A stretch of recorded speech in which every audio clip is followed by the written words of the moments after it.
Hi all, this is Shwati from Shastika Designs. இன்னைக்கு வந்து size chart வந்து பற்றி பார்க்க போகிறோம். குர்த்தி சல்வாருக்கு வந்து சைஸ் சார்ட் வச்சு S size, M size, L சைஸ்ன்னு சொல்லுவாங்க.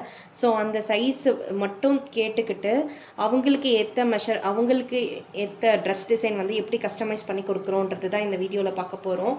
நம்ம வந்து பார்த்திங்கன்னா அதுக்கு தேவையான ரெக்குவயர்மெண்ட்ஸ் பார்த்திங்கன்னா வெறும் வந்து இந்த சைஸ் கேட்டுட்டு அந்த சைஸில் கூட நீங்கள் இந்த மெஷர்மெண்ட் வச்சு நீங்கள் ட்ரெஸ்ஸை ஸ்டிச் பண்ணலாம்.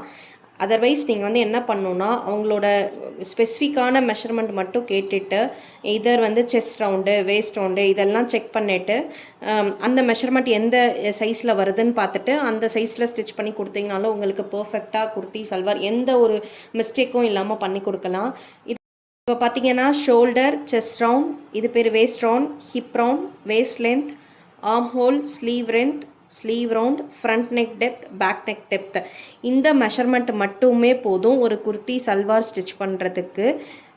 இப்போ வந்து பார்த்திங்கன்னா ஃபஸ்ட்டு வந்து இந்த செஸ்ட் ரவுண்டுன்னு சொல்லுவாங்கள்ல, அந்த செஸ்ட் ரவுண்ட் வந்து நீங்கள் என்னன்னு கேட்டுக்கிட்டிங்கன்னா இப்போ 36 அப்படின்னு சொல்கிறாங்க.